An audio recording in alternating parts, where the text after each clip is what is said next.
Opa, tudo bem? Eu sou o Luiz Camargo e seja muito bem-vindo. Apesar desta semana todas as atenções estarem voltadas para o julgamento de Bolsonaro, a CPMI dos atos de 8 de janeiro trouxe revelações importantes. A omissão do governo federal perante os acontecimentos está cada vez mais evidente. Na quarta-feira, o Exército Brasileiro enviou um comunicado à CPMI, assinado pelo general Francisco Montenegro Júnior, afirmando que os militares não receberam nenhuma convocação preventiva por parte do governo Lula para que pudessem evitar os acontecimentos daquele fatídico dia. E como a gente sabe, a ABIN começou a alertar o Ministério da Justiça e o GSI sobre o risco de invasão 5 dias antes. Ou seja, o governo não fez a menor questão de convocar o reforço do Exército. Além disso, diminuiu o efetivo da Guarda Presidencial e, como sabemos, os agentes do GSI ainda destrancaram as portas e ofereceram água aos vândalos. Bom, temos que entender que a CPMI do 8 de janeiro é um embate entre duas teses. A tese de um suposto golpe que foi orquestrado por apoiadores de Bolsonaro com a participação de integrantes do governo do ex-presidente e até do próprio ex-presidente, e a tese da omissão do atual governo diante de ações que estavam previstas e que não teriam necessariamente ligação com integrantes do governo anterior. Os defensores dessa tese acreditam que, além da omissão, houve também uma articulação através de infiltrados para inflamar o movimento, fazendo com que o mesmo culminasse em atos de vandalismo. A primeira tese é defendida pelos governistas, que são maioria na comissão, e a segunda pela oposição. Uma comissão justa investigaria aqueles que supostamente planejaram o golpe, assim como aqueles que supostamente foram omissos, para assim se chegar na verdade dos fatos.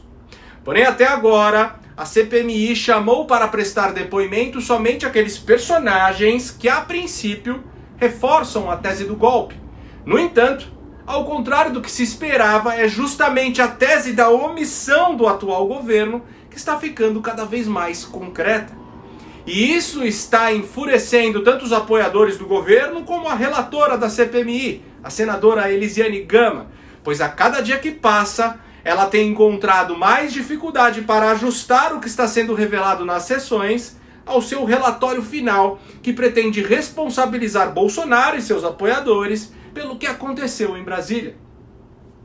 Eu quero trazer aqui alguns trechos dos depoimentos de dois personagens importantes para entendermos o que está acontecendo. O primeiro está ligado à tese do golpe, Coronel Jorge Eduardo Naime, ex-comandante do Departamento Operacional da Polícia Militar do Distrito Federal.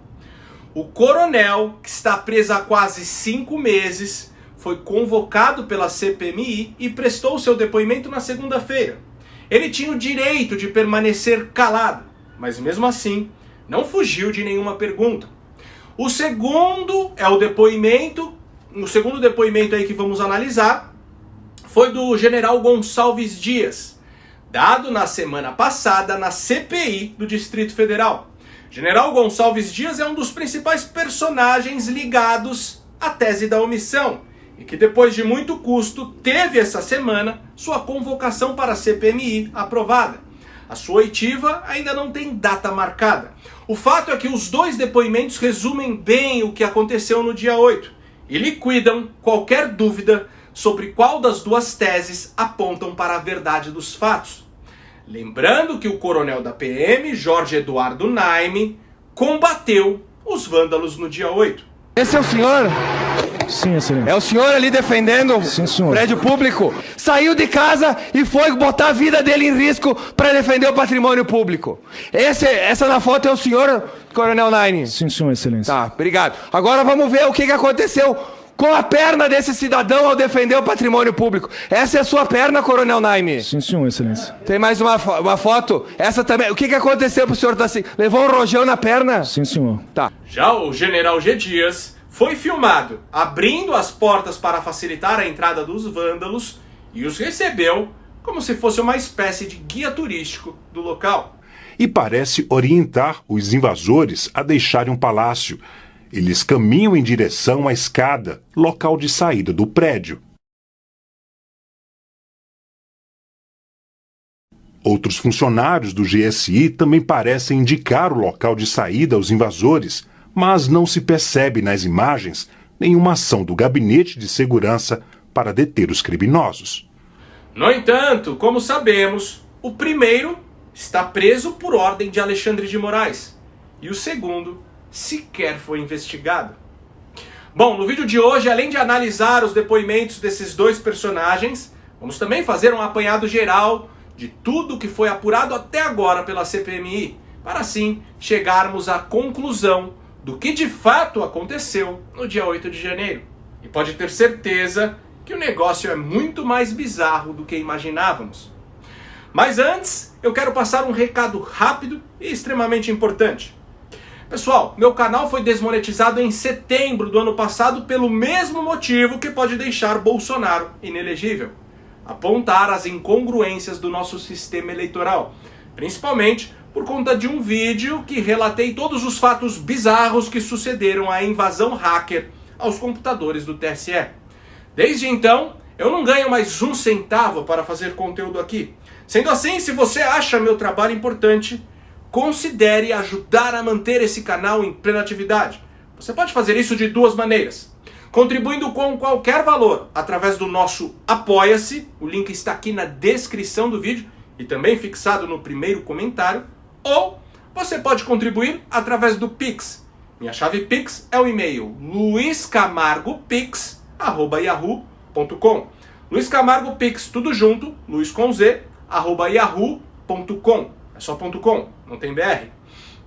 Se desejar, dê um pause aí no vídeo para fazer a sua contribuição, que eu ficarei imensamente grato. Afinal, agora eu só posso contar com você. No mais, já deixa seu like no vídeo e um comentário qualquer, nem que seja só um alô mesmo, para assim ajudar no engajamento do vídeo.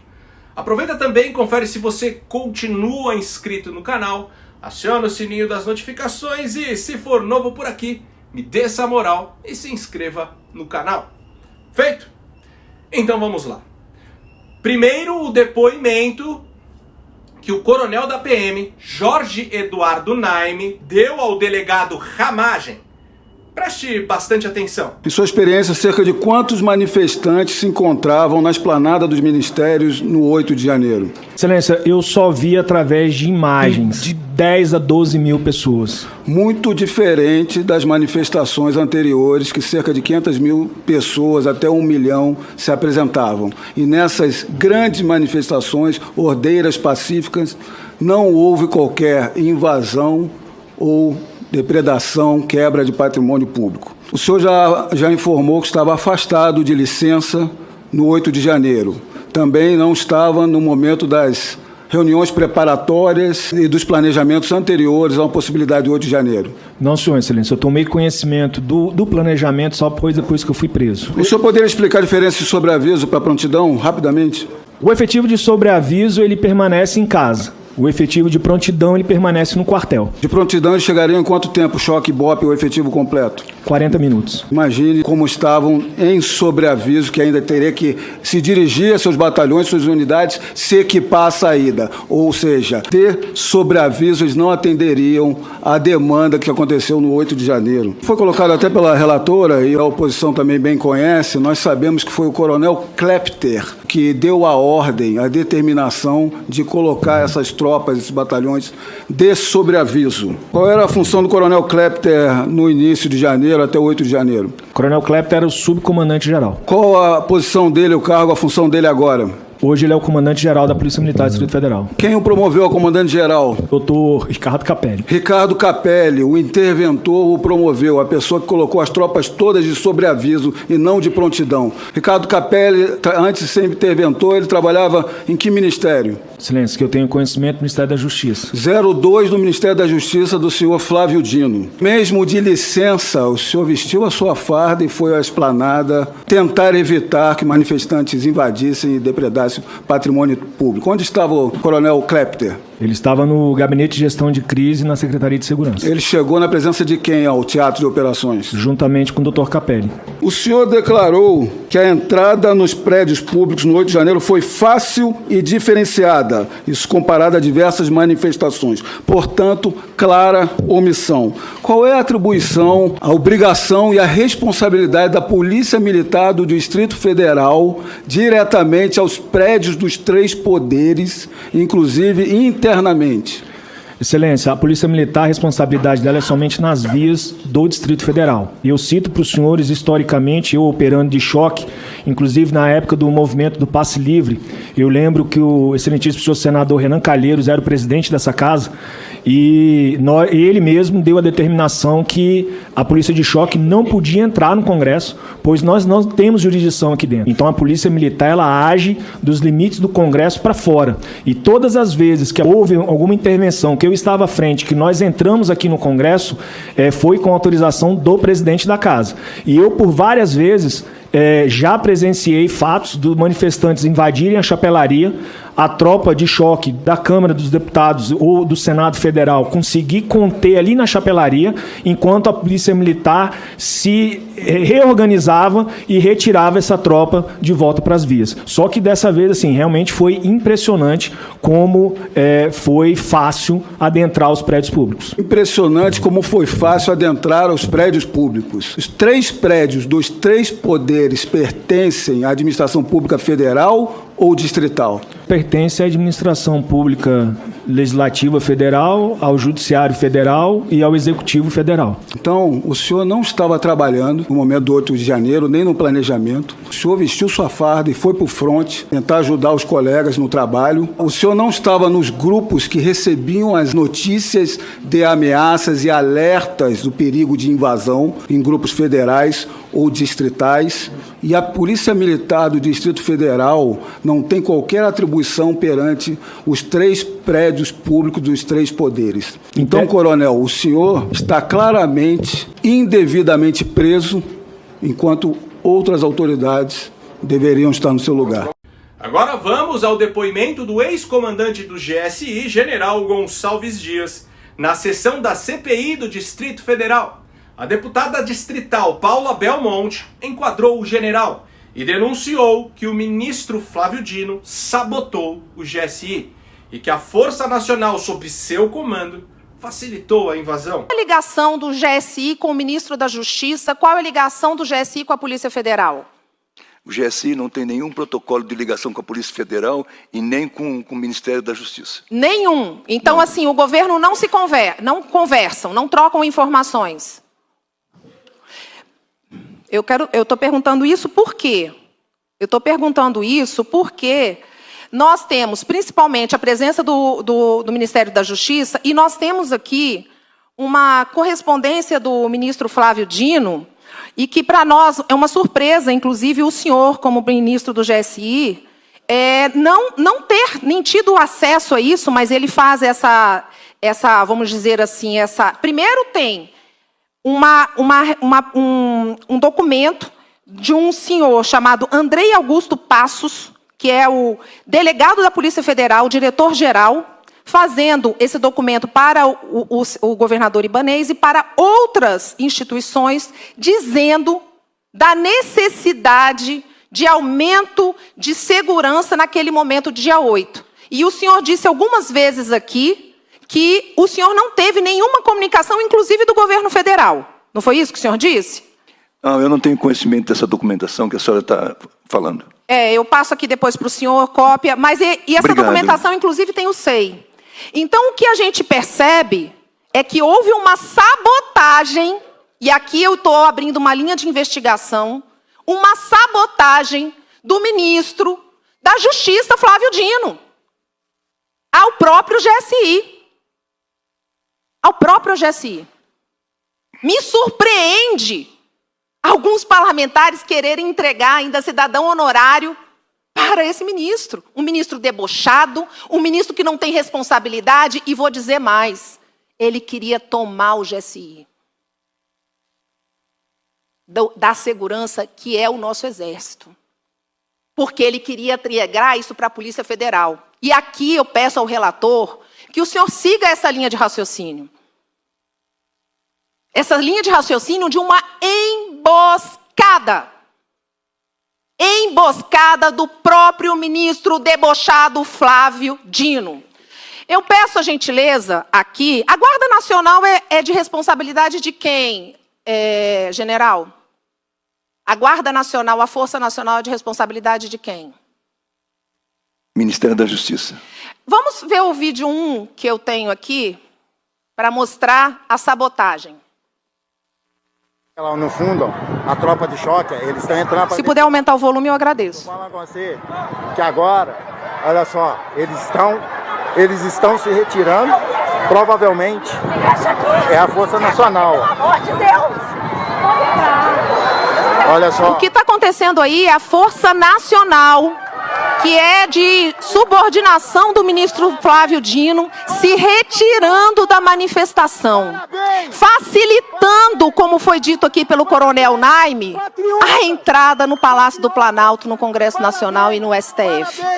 Nós estamos abrindo uma outra linha de raciocínio, relator, que é a própria sabotagem, porque tinha interesse nas secretarias do GSI. É muito sério o que está acontecendo aqui. A sabotagem do Estado Democrático de Direito, mas muito mais do que isso. A sabotagem da nossa riqueza brasileira. E isso é feito, infelizmente, por mais que o senhor não concorde, eu respeito, porque eu defendo o Estado Democrático de Direito, por um governo que é, sim, de um ex-condenado em 3 instâncias, que roubou, sim, o nosso país. E aí, eu quero mais uma vez mostrar um vídeo do que aconteceu no Palácio do Planalto. Segundo vídeo, por favor. Mais uma vez, eu já estive aí nesse lugar, aí é exatamente a entrada para o gabinete do presidente da República, e olha só, a fantasia, a cenografia que está acontecendo. Cadê os policiais? Eles checam até a imagem, eles fazem os vídeos. E essa CPI, general, com essas imagens, ela se recusa a chamar esse senhor, que é um portador de máquina fotográfica chamado Adriano Machado. Eu espero que a CPMI consiga, olha lá, eles vão checar ainda as filmagens. E é isso que nós estamos aqui, brincando com a nossa população brasileira. A defesa do Estado Democrático de Direito é a defesa da manifestação. A defesa do contraditório, com respeito. Agora, o que está sendo colocado ali, além do que estão querendo tirar a defesa democrática do nosso Estado de Direito, estão querendo roubar mais uma vez o Brasil. E orquestrado por um ministro desse presidente Lula, Flávio Dino. Por isso, eu digo a essa CPI que hoje é um dia histórico também. É um dia que nós aprovamos um requerimento para que esse senhor, que queria tomar o GSI, colocou um interventor. E como o senhor disse, e o general Heleno disse, ele não conhece nada do GSI. Ele não conhece nada. E chegou lá no GSI falando que aquilo estava uma desorganização. E nós precisamos entender que o GSI, ele precisa sim ser preservado. Porque ele não é simplesmente a segurança do presidente, ele é muito mais do que isso. Ele é a segurança do nosso Estado de Direito democrático. Quando a CNN soltou as imagens da câmera interna do Palácio, mostrando o homem de confiança de Lula, o general Gonçalves Dias, e os agentes do GSI em clara omissão, e talvez até certa anuência com os invasores, em um primeiro momento Lula declarou que não teve acesso às imagens. No entanto, como sabemos, Lula havia decretado sigilo nas imagens. Como o governo federal decreta sigilo em algo que não teve acesso? Além disso, circulou bastante nas redes sociais um vídeo de uma declaração que o Cachaça deu logo após os atos. E ele foi muito claro. Nós temos filmagem, sabe, das câmaras que mostra quem participou, quem não participou. Ou seja, Lula viu o vídeo. Isso é ponto pacífico. Ele viu o vídeo, manteve G. Dias no cargo e só depois decretou o sigilo. Já G. Dias, assim que a CNN vazou o vídeo, deu uma entrevista para a Rede Globo, onde afirmou que todas as imagens divulgadas pela emissora foram enviadas para a Polícia Federal, para o Ministério Público e para o STF. O que significa que Alexandre de Moraes também teve acesso às imagens. E o que o ministro da cabeça de ovo fez? Prendeu, por suposta omissão, Anderson Torres, que estava de férias com a família nos Estados Unidos. Afastou o governo do DF e prendeu o coronel da PM, que, como vimos, ao contrário de G. Dias, combateu os vândalos no dia. Já no âmbito do governo federal, Flávio Dino, Gonçalves Dias e o próprio Lula permaneceram incólumes. Sequer foram investigados. Bom, as mensagens trocadas entre o tenente-coronel Cid e o coronel Lawande, que foi escrutinado na sessão desta terça-feira da CPMI, demonstraram que dentro das Forças Armadas, apenas as baixas patentes ecoavam os sentimentos do povo. Demonstraram que Bolsonaro não confiava no alto comando do Exército e que foi assediado de todas as formas para romper a institucionalidade, mas jamais optou por sair das quatro linhas, ou mesmo por adotar uma medida considerada de força. Lembrando que o clamor dos brasileiros, que passaram mais de 2 meses nas portas dos quartéis, não era por um golpe ou pela instauração de um novo regime militar, como a oposição e a extrema imprensa insistem em reverberar, mas era o clamor para que um artigo constitucional fosse acionado, fazendo a lei eleitoral ser respeitada. O próprio ministro da Defesa do governo Lula, José Múcio Monteiro, em contraposição à narrativa oficial do governo que atribui a Bolsonaro a responsabilidade pelo que aconteceu no dia 8 de janeiro, já deu declarações que o movimento na frente dos quartéis não possuía um líder, mas que era fruto, nas palavras dele, de vontades individuais. Bom, e a famigerada minuta do golpe encontrada na residência de Anderson Torres se tratava de um documento apócrifo. A minuta foi recebida por ele, por algum popular, e logo seria descartada e triturada. Torres também afirmou que Bolsonaro nunca teve conhecimento do seu conteúdo.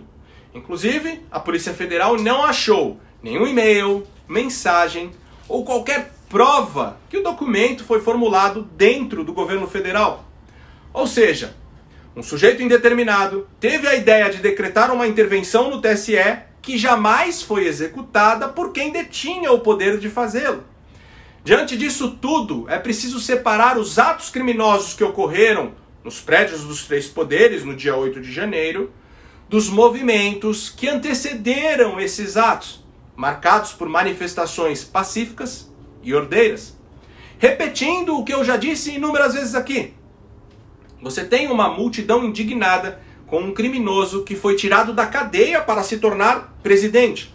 Uma multidão vendo suas liberdades sendo solapadas por um tirano que ocupa a mais alta corte do país. Uma multidão decepcionada por passar mais de 60 dias na porta dos QGs, para no fim ser literalmente desprezada pelas Forças Armadas. Essa multidão agora está na frente do Congresso para mais uma manifestação pacífica como todas as outras.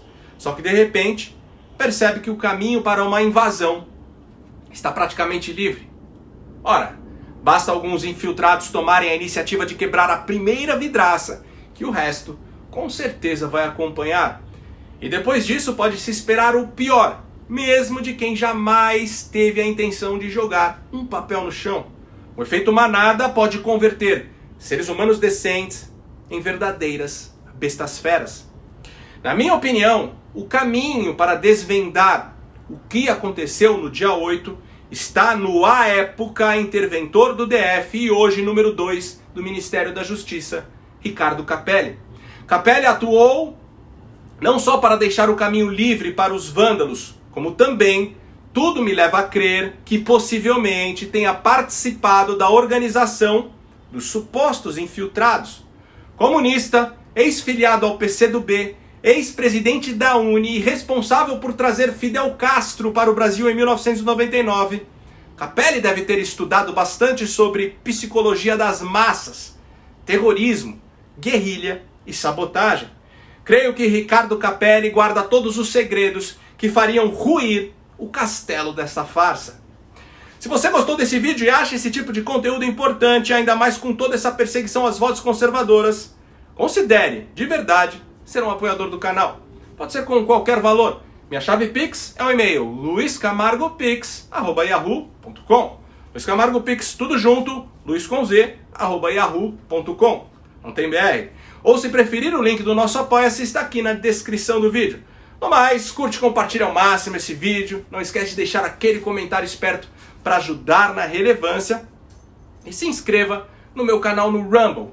A tendência é que, por conta da perseguição, todos os canais conservadores migrem para lá. O Rumble é só buscar por Luiz Camargo Vlog.